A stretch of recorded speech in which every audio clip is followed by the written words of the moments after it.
Estudiando el libro de Isaías, quiero que me acompañen a Isaías 9.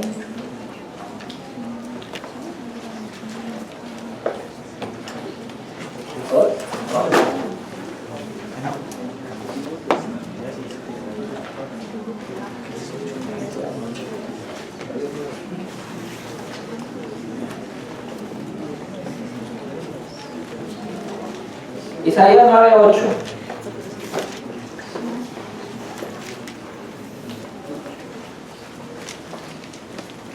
Veíamos hace 15 días, vimos la primera parte del capítulo 9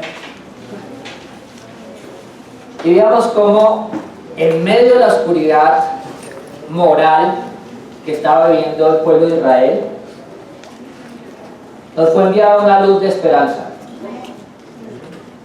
Nos fue enviado el Emmanuel, Dios con nosotros.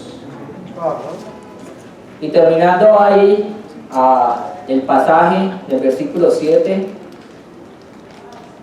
desde el 6, porque un niño nos es nacido, hijo nos es dado, y el principado sobre su nombre, y se llamará su nombre admirable, consejero, Dios fuerte, Padre eterno, príncipe de paz.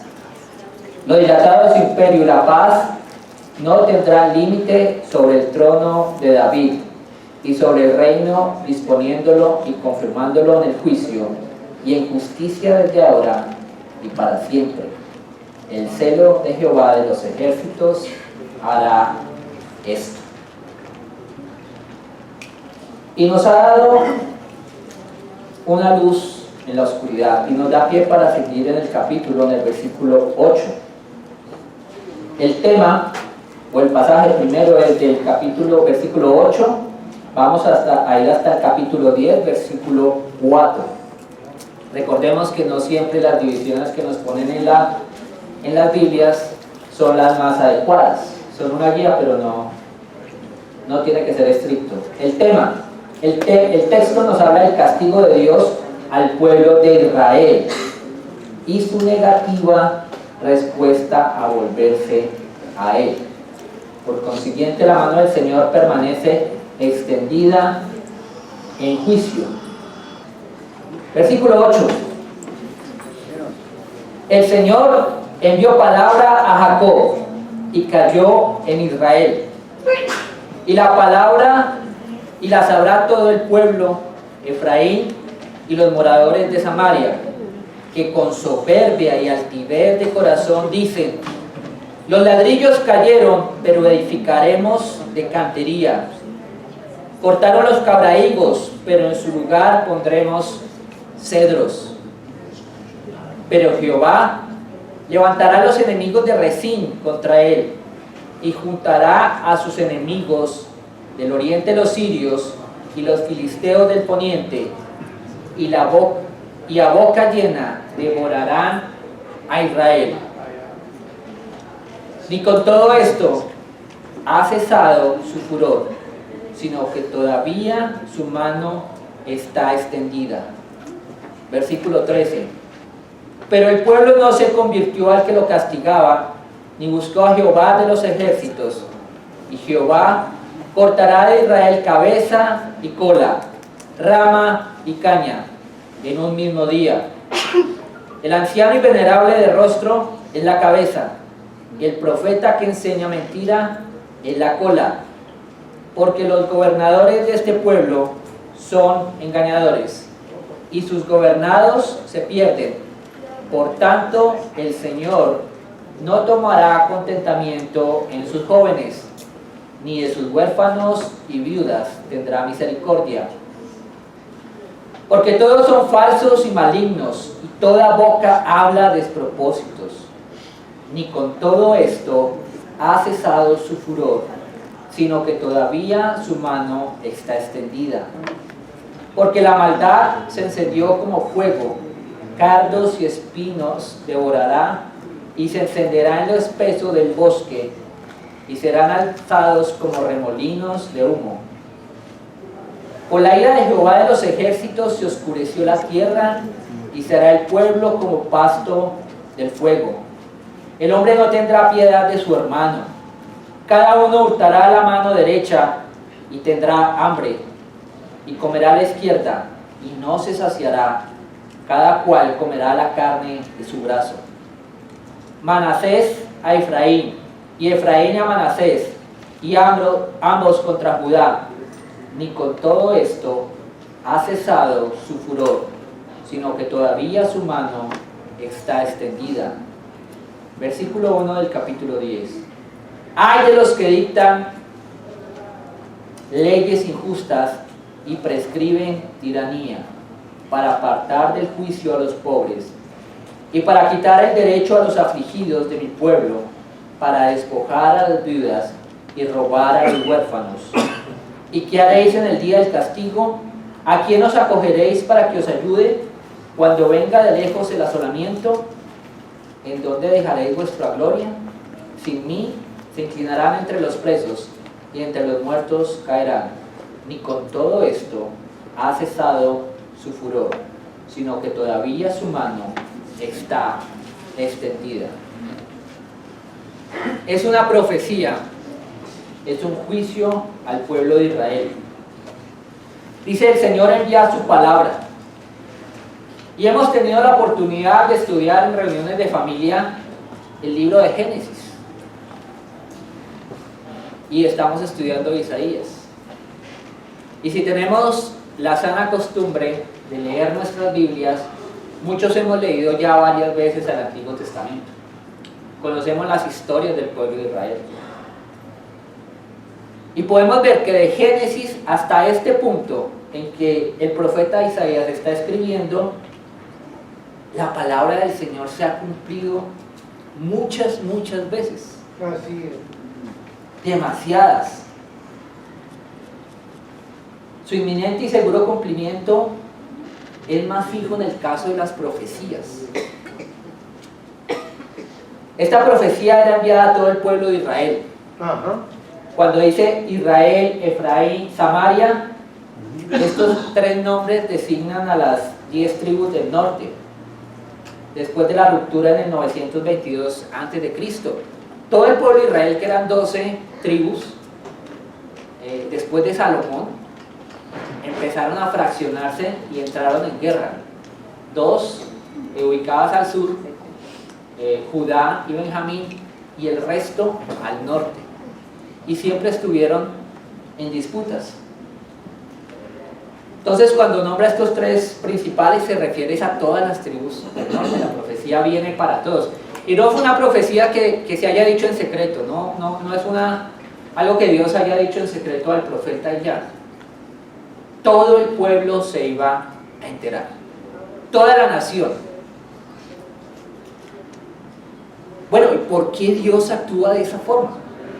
¿Por qué Dios es tan estricto? ¿Por qué emite algo tan pesado? ¿Recuerdan cuando hablamos en Isaías 5, los ayes? Cuando decía, ay de estos, ay de aquellos, ay lo que va a pasar. Bueno, este juicio principalmente obedece a que su pueblo se había alejado del Señor. Al alejarse, obviamente habían adoptado prácticas paganas de las naciones que estaban alrededor. En muchos de los casos no era que se hubieran vuelto a adorar otros dioses, sino que los gobernantes habían incorporado al culto del Señor extrañas prácticas. Hubo uno que metió en el templo una réplica de un tótem, de un ídolo. Estaban mezclando las cosas. Aún seguían haciendo el servicio en el templo, pero no de la forma en que Dios originalmente lo había ordenado.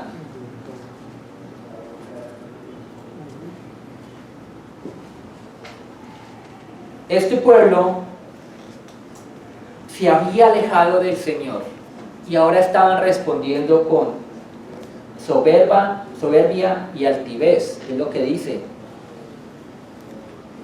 Y los moradores de Samaria, que con soberbia y con altivez de corazón dicen, Los ladrillos cayeron, pero edificaremos de cantería. Cortaron los quebradigos, pero en su lugar pondremos cedros. Ellos habían sacado a Dios de sus corazones. Se habían alejado. Ellos simplemente estaban pensando que ellos podían solos. Sus decisiones los llevaron a ese punto. Yo puedo solo.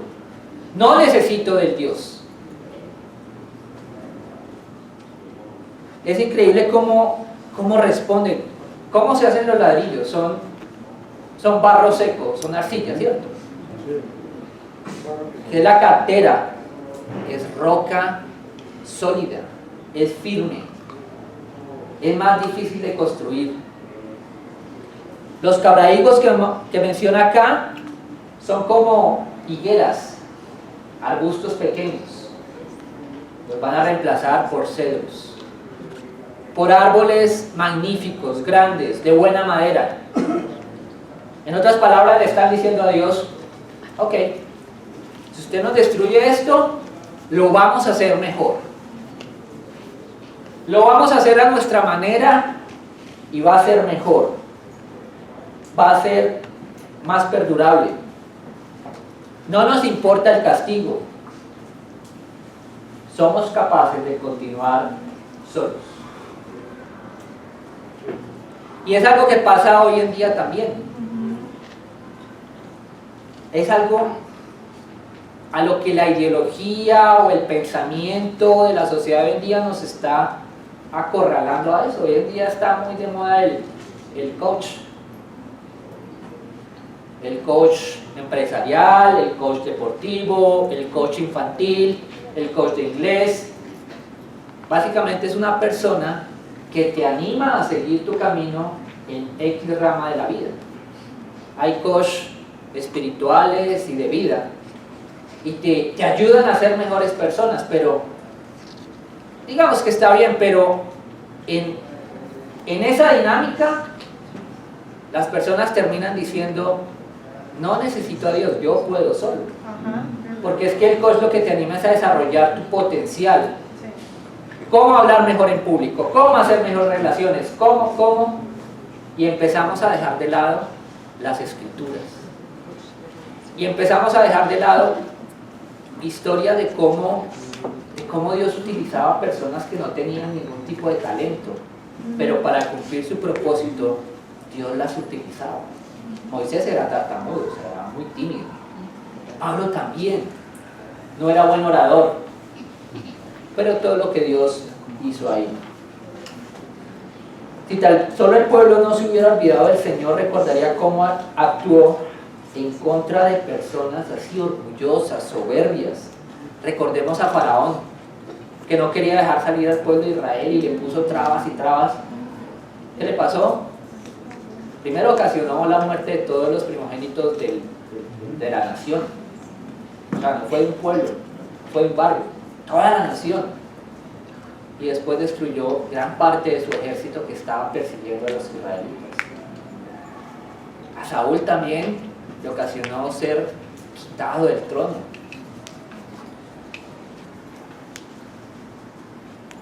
En Salmos 31-38 dice el Señor: enmudezcan los labios mentirosos, que arrogantes hablan contra el justo, con soberbia y desprecio.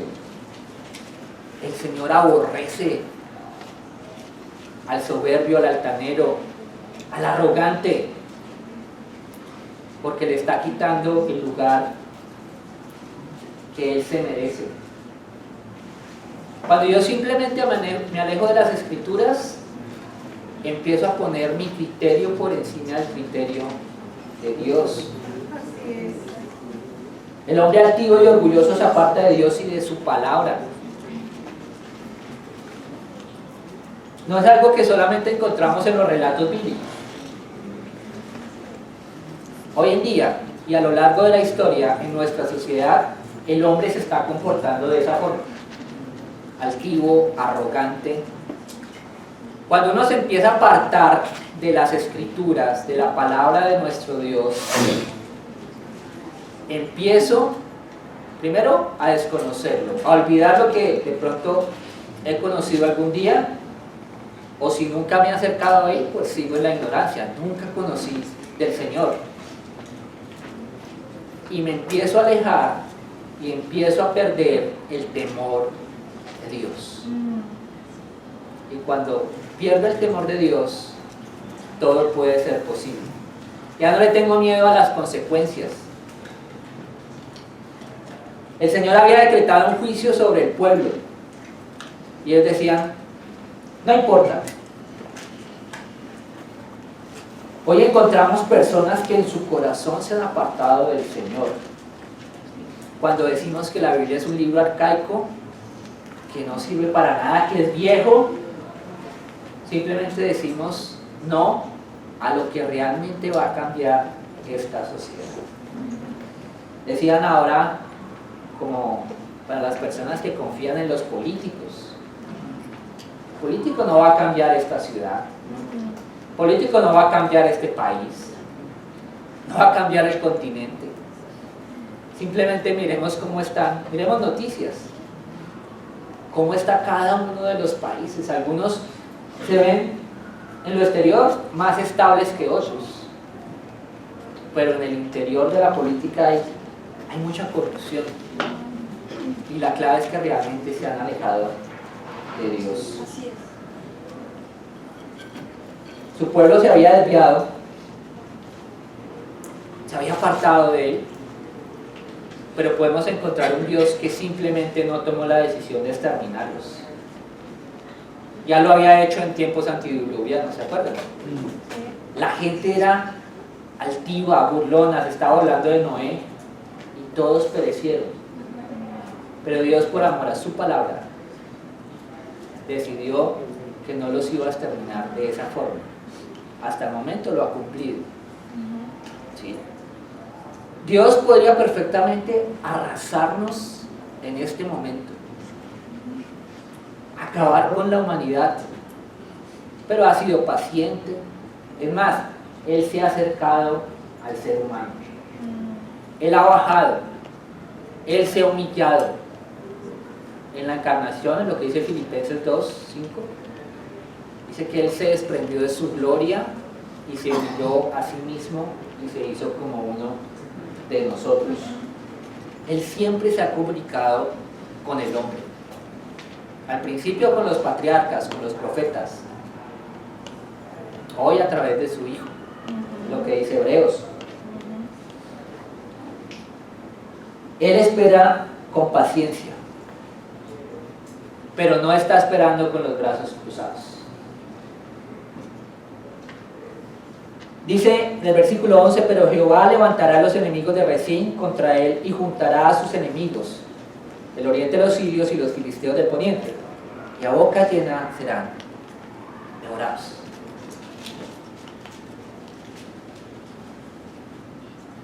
Una invasión de una nación a otra en esos tiempos era algo terrible.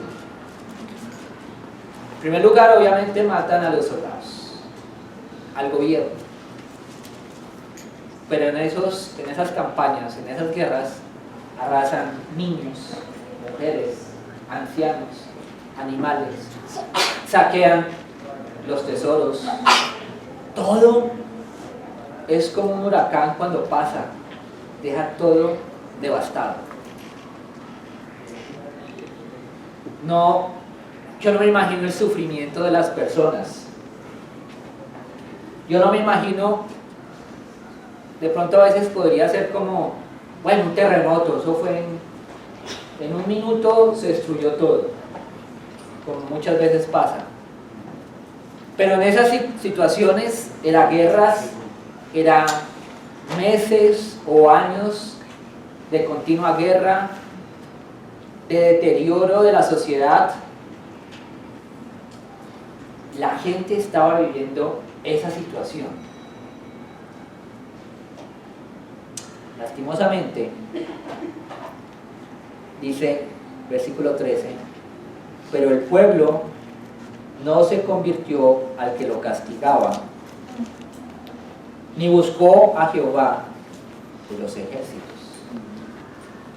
El versículo 12 dice, ni con todo esto ha cesado su furor, sino que todavía su mano está extendida. ¿Por qué la ira del Señor todavía se mantiene? ¿Por qué después de hacer todo eso, de castigarlos de esa forma tan dura, tan cruel, podrían decir muchos, todavía se mantiene con la mano en alta? Como cuando uno, las personas que no tienen control de sí y castigan a sus hijos, que tiene la mano en alto, con el cinturón en la mano, y todavía no la baja. Ha castigado y todavía espera seguir castigando. ¿Por qué? ¿Por qué Dios es así de malo? Pueden decirnos. De hecho, es una de las críticas que le hacen a Dios cuando ellos leen el Antiguo Testamento. Claro, como solamente se dedican a leer partecitas, solo cogen historias sin entender todo el contexto. El Señor sabía que su pueblo no se iba a arrepentir, que no lo iba a buscar al que estaba castigando al pueblo, o sea, al Señor. Y dice acá una palabra interesante, al Jehová de los ejércitos. Esto quiere decir el Dios Todopoderoso. Ellos no conocían al Dios Todopoderoso. Ellos se habían olvidado de ese Dios de antaño, de ese Dios que los sacó de Egipto, de ese Dios creador, de ese Dios que los defendió en muchas ocasiones contra otros pueblos, aún con poquitas personas en el ejército. Cuando Dios marchaba con su pueblo, Israel arrasaba. En esta ocasión, Dios se había apartado de ellos y al contrario estaba haciendo que otras naciones cayeran sobre Israel en castigo, en juicio. ¿Y qué es lo que le pasa a uno cuando su papá lo disciplina? Papito, yo voy a hacer la tarea, yo voy a prender la cama, yo voy a llegar más temprano. Uno busca cambiar. El pueblo no lo hizo. El pueblo tal vez alzó los hombros y le dio la espalda al Señor.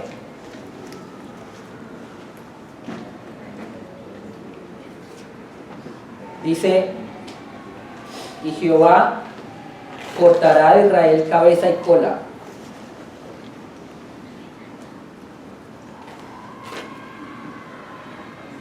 Rama y caña en un mismo día. El anciano y venerable de rostro es la cabeza. El profeta que enseña mentira es la cola. Porque los gobernadores de este pueblo son engañadores y sus gobernados se pierden. Eso es lo que estaba pasando. Las personas que se supone que tenían que ser la guía para llevar a su pueblo estaban desviando completamente a Israel.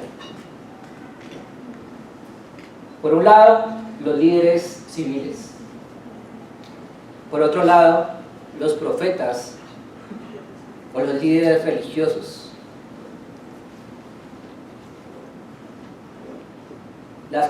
Lastimosamente la respuesta de ellos fue negativa.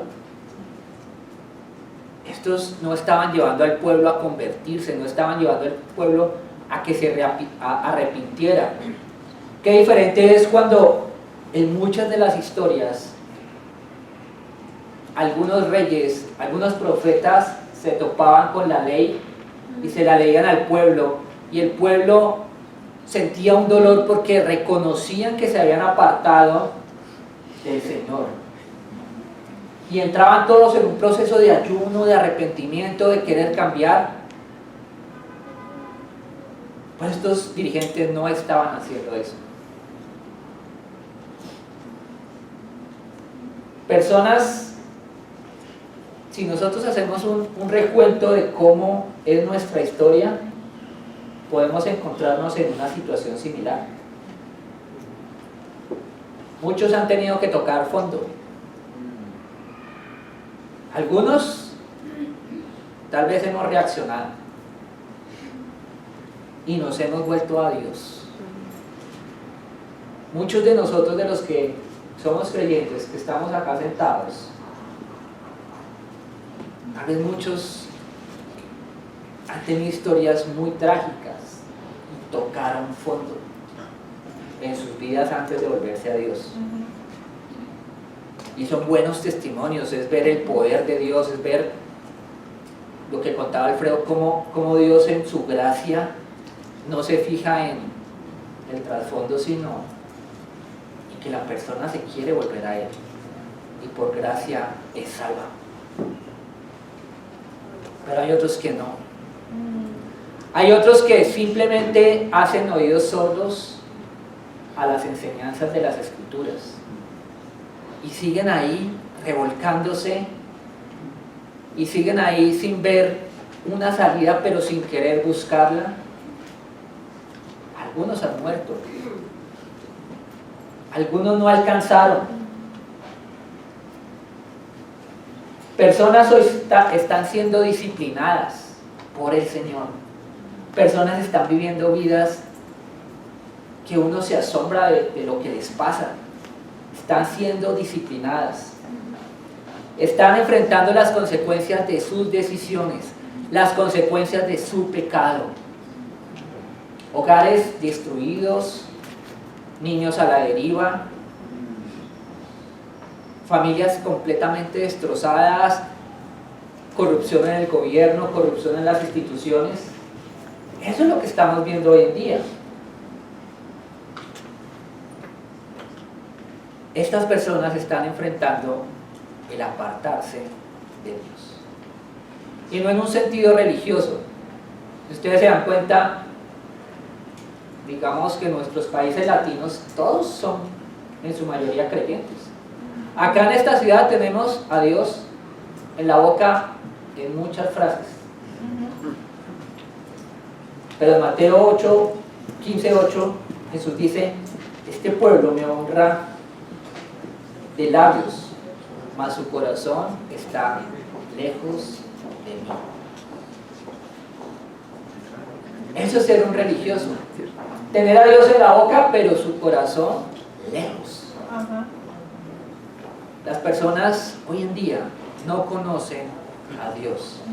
Las personas no lo conocen porque los líderes no lo están enseñando a conocer. Así es.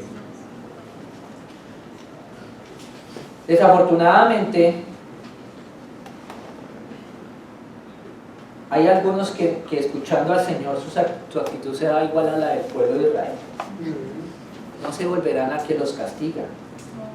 Tendrán respuestas arrogantes, burlonas. Algunos han escuchado acá a su amigo el imaginario y la paloma. Así se refieren a lo que nosotros creemos. O los antiderechos, porque estamos en contra del aborto, porque estamos en contra de muchas cosas, y que ellos pelean y lo ponen como, no, los derechos humanos, los derechos de las minorías, los derechos... Dios nos ha dado todos los derechos, Dios nos ha reivindicado como seres humanos, y deciden darle la espalda a Dios y pelear en sus propias fuerzas.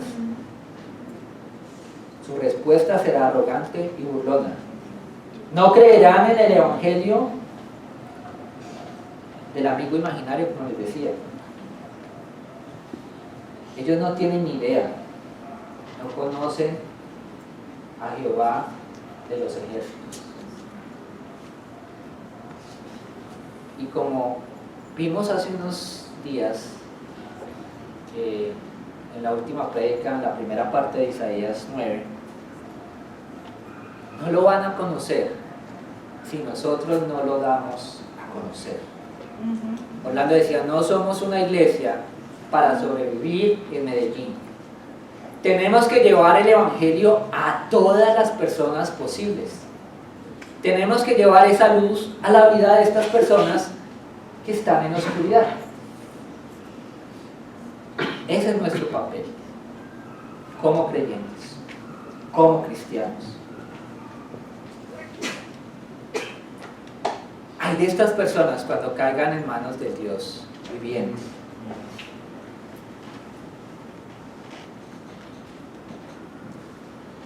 Cuando el Señor va a cortar cabeza y cola, se refiere a la cúpula de la sociedad, las personas que dirigen. El juicio cae primero sobre los que tienen responsabilidad, ¿cierto? Y la verdad, sí hemos tenido gobernantes muy corruptos. Sí hemos tenido gobernantes que nos han desviado del camino del Señor. O sea, desde hace mucho tiempo en las escuelas no se cerró la Biblia, o sea, no se enseña. Se apartaron, o sea, y han cambiado la ideología y la seguirán cambiando. Ese es el plan que hay de muchos gobiernos. Poco a poco. Poco a poco, como decía, veíamos en otra clase, se está apuntando a destruir a la familia. Ese es el plan. Pues la familia como Dios la creó. Por la desobediencia del ser humano, sí, ya las familias han cambiado. Hay familias donde es la mamá, 4 o 5 hijos. O es la abuela, la mamá ausente porque está trabajando y criando a los hijos. O sea, pero eso es por la terquedad del ser humano. Por la terquedad y por el desconocimiento de la palabra de Dios hemos llegado a este punto. Y de eso se están valiendo para reconfigurar todo. No para ponerse en contra de, sino, no, nosotros vamos a redefinir las cosas.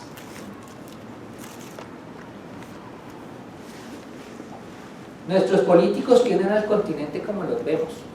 Eso es obvio. Roban. Están entregando los países a las empresas y son unos poquitos que son dueños de muchas empresas. La riqueza se está quedando en un solo lado. Y con eso viene la desigualdad, inequidad, menos oportunidades. Las personas realmente están viviendo mal. Por eso son las protestas, por eso las marchas, por eso la gente dice Chile despertó, Ecuador despertó y Colombia ¿cuándo? La verdad es que aun si nosotros, si este país saliera a marchar, muchas de las personas que lo harían no son muy diferentes de los que están en el poder. Porque la verdad no se trata de algo externo. Cuando el pueblo de Israel decía nosotros podemos, es porque estaban confiando en Siria, estaban confiando en Egipto, porque estaban en una situación de guerra, que se estaban aliando unos para ir a la guerra con otros. Entonces claro, si se alían dos, yo voy y busco quien me defienda, quien me ayude. Isaías los había llevado, no confíen en nadie, confíen en el Señor, confíen en nuestro Dios, confíen en Jehová de los ejércitos. Y los reyes hicieron caso omiso de eso y estaban llevando al pueblo a confiar en otras personas. Nosotros podemos vivir de esa forma, confiando en otras cosas. Y tal vez cosas que nos dan seguridad. El dinero, la posición económica me va a dar seguridad. Por eso es que buscamos que los gobernantes nos den mejores condiciones económicas,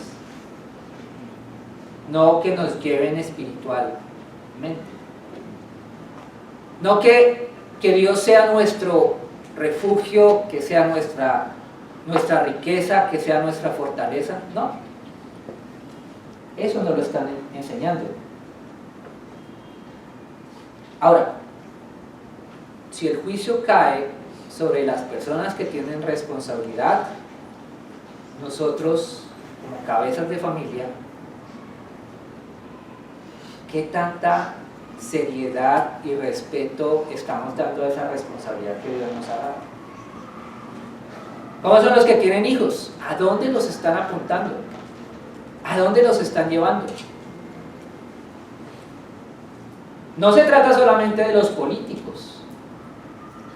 Se trata de yo que tanto conozco a mi Señor. Yo que tanto temor tengo de Él. Yo que tanto entiendo que realmente Él es el Dios Todopoderoso.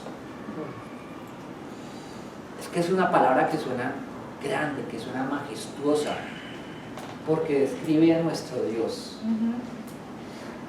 Porque describe lo grande que Él es. En Proverbios 11:14, yo se las leo porque tenemos poco tiempo, dice: donde no hay dirección sabia, caerá el pueblo, mas en la multitud de consejeros hay seguridad. Proverbios 29:18, sin profecía el pueblo se desenfrena, mas el que guarda la ley es dichoso. Así es la persona que tiene dirección del Señor, que su guía son las Escrituras, nada más. Pero el que saca la Escritura de su vida, va a haber desenfreno, va a haber desastre. Lo que le pasó al hijo pródigo, ¿recuerdan? Sí. Se alejó de su casa paterna y se alejó de Dios. Y su vida fue un desenfreno total.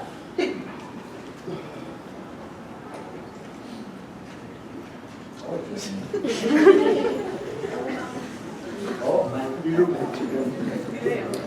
Bueno.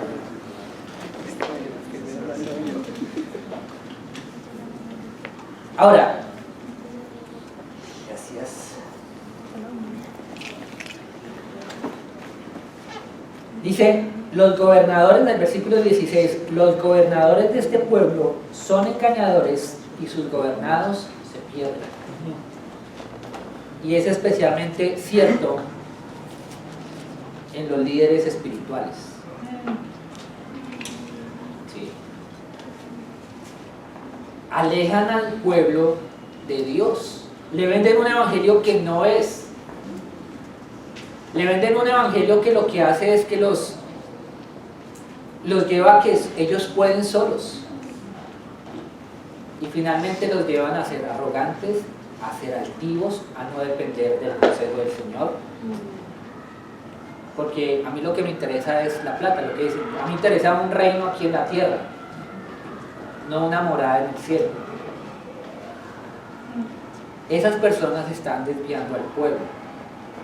Y otra vez, nuestro papel como creyentes es llevar un sano evangelio, es llevar una sana doctrina, es predicar el evangelio tal como acá nos lo muestra la Escritura.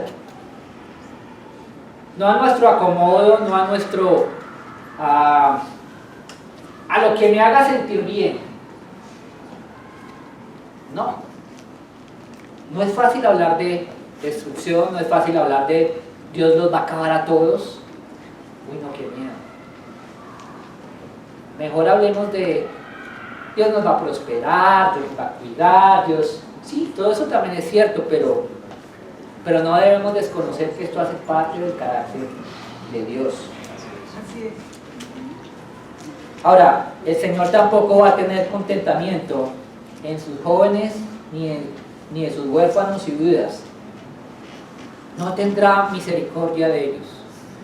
Y si ustedes recuerdan en Deuteronomio, y muchas veces cuando compartimos acá acerca de la colecta de los necesitados, muchas veces hablamos de cómo Dios cuida y protege a las viudas, a los huérfanos y a los débiles. Dios se comporta de una manera tan bondadosa con estas personas, porque en muchas ocasiones son, digamos, dejadas a un lado. Una viuda en tiempos bíblicos era despreciada porque no tenía a su hombre al lado. El huérfano igual no tenía quien lo sacara adelante. Y Dios, en su ley, siempre se ha preocupado por ellos. Ahora, imagínense el colmo de la maldad para que Dios diga que ni siquiera a estas personas les va a tener misericordia. O sea, no se trata solamente del gobierno, de los de arriba. Era en todos los ámbitos sociales del pueblo de Israel que se habían apartado del Señor. Y vuelve y dice, ni con todo esto ha cesado su furor, sino que todavía su mano está extendida. Dios todavía está airado. Y no es porque Él no sepa controlar su enojo. No. El enojo de Dios no es emocional. El enojo de Dios es cuestión de justicia. Hemos pecado, nos hemos apartado de Él y merecemos un castigo. La Biblia dice que Dios es un Dios de ira, que es un juez, y a veces no queremos leer esas cosas. Pero ¿por qué Dios es así? ¿Por qué Dios me trata tan fuerte? Porque la maldad se encendió como fuego, cardos y espinos devorará y se encenderá en lo espeso del bosque. O sea, es como que tanta maldad que había, es como tener un poco de hojas secas en un bosque y prenderle fuego. Las hojas secas son el combustible y prende fácil. Era tanta la maldad la que había que el profeta la compara con un poco de hojas, fácil prender un incendio. No era ni que tuviera que hacer un esfuerzo para prender la mecha, prende así. El país, la nación estaba plagada de maldad. Dice, la situación estaba muy complicada porque la ira del Jehová de los ejércitos se oscureció la tierra y será el pueblo como pasto del fuego. El hombre no tendrá piedad de su hermano. Cada uno hurtará la mano derecha y tendrá hambre y comerá a la izquierda y no se saciará. Cada cual comerá la carne de su brazo. Manasés y Efraín y Manasés, y ambos contra Judá. Y con todo esto ha cesado su furor, sino todavía su mano está extendida. Manasés, Efraín eran hermanos, eran hijos de José. Sus descendientes habían hecho clanes, habían hecho ciudades y estaban en guerra, estaban en una situación social en la que había anarquía, en la que no se respetaba al otro, en la que la gente quería buscar lo mejor para sí mismo. No es lo que estamos viviendo hoy en día. No es la queja que tenemos contra los políticos. No les importa cuidar el medio ambiente, no les importa el anciano, no les importan las mujeres, no les importa la salud. Les importa qué hay para ellos. Y en esa dinámica nosotros caemos en el juego. Entonces, entre nosotros nos atacamos. Yo soy de este lado, yo soy del otro, y es que es una guerra. Y la verdad, no hay ni un solo político que pueda decirse, este es diferente. A todos se les han investigado, sus partidos, Es una cosa impresionante. Por eso sí hay que orar, porque el que suba sea alguien que en mayor o menor medida pueda tener algún tipo de temor de Dios. Pero eso se está perdiendo, la verdad. Y nosotros tenemos que vivir así, y tenemos que demostrar nuestro cristianismo en medio de una situación así. Versículo 1 del capítulo 10. Hay de los que dictan leyes injustas y prescriben tiranía, para apartar del juicio a los pobres y para quitar el derecho a los afligidos de mi pueblo, para despojar a las viudas y robar a los huérfanos. nuevamente los líderes civiles, las personas que estaban encargadas de cuidar, encargadas por Dios de cuidar a la huérfana, al huérfano, perdón, a la viuda, al débil, los estaban oprimiendo, estaban incumpliendo una ley directa de Dios. Estaban viviendo de esa forma.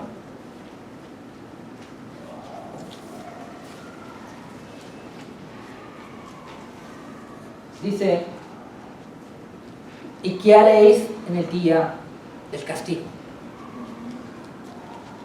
Esta es la pregunta que realmente hay que hacer.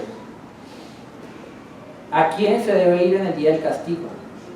Acá dice, en el versículo 3, ¿y qué haréis en el día del castigo? ¿A quién os acogeréis para que os ayude cuando venga de lejos el asolamiento?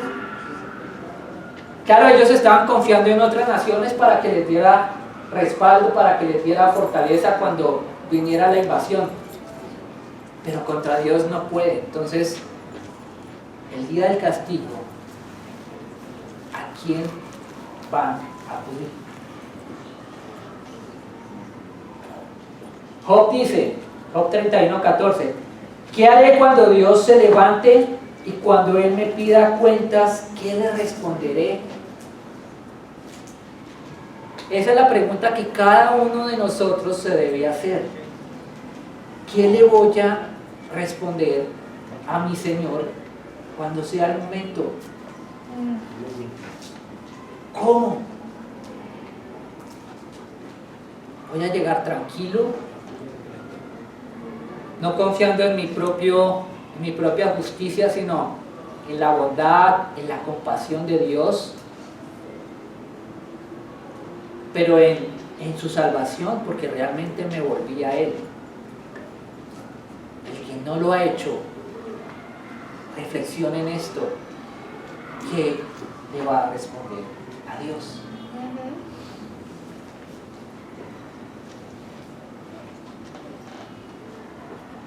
¿Qué nos estamos preguntando nosotros hoy en día? ¿Realmente meditamos en eso? Esta es una pregunta que solamente nace de poder estudiar las Escrituras, de poder ver el carácter de Dios, de poder ver las consecuencias del pecado, de poder ver el daño que hace el pecado en la vida de las personas, de lo que Dios piensa del pecado. No son errores, no son... Cuando uno peca, ofende a Jehová de los ejércitos. No es al de al lado, no es a mi esposa, no es a mi hijo, no es a mi jefe, no es al gobierno. Es a Dios, al Dios Todopoderoso, al Dios Santo, Santo, Santo. El Dios que es magnífico. Eso solo lo puedes tú aprender leyendo las Escrituras, meditando en ellas. ¿A quién acudiremos nosotros? Israel confió en sí mismo. Y cuando nos llegue el día, no va a haber diploma, no va a haber fortuna, no va a haber casa, carro, amistades, influencias, nada que valga frente a Dios, sino Él va a ver la sangre de su Hijo en nosotros. Para nosotros es el mensaje: una vida en tinieblas y se nos ha dado la luz. El Emmanuel, Dios con nosotros. Debemos escoger cómo responder. Nos vamos a responder como dijo Pedro en Juan 6:60. Dios les estaba predicando, Jesús, y la gente dijo: no, esto es muy difícil. ¿Quién puede aguantar esta palabra? ¿Quién la puede soportar? Y se fueron, se alejaron de Él. Y Jesús les pregunta a sus discípulos: ¿y ustedes qué? Y Pedro dice: ¿a quién podemos acudir? Tú tienes palabra de vida eterna. No hay ningún otro. Es verdad, es una escritura fuerte, es un juicio, es una profecía que realmente se cumplió para Israel. Pero nosotros tenemos dos opciones. estudiando el tema, alguien dijo, un pastor, Bruno Razo, quien no se rinde a los brazos extendidos en la cruz, se las tendrá que ver con la mano extendida de Jehová de los ejércitos, porque no ha cesado su furor. Para mis hermanos, mantengámonos firmes, bien cimentados en la fe, creciendo en todo a la plena estatura de Jesús. Para los que nos visitan, que están estudiando las Escrituras, o es la primera vez que se acerquen, Oseas 6:6 dice: busquen a Jehová mientras haya tiempo, después no va a haber oportunidad. Muchas gracias.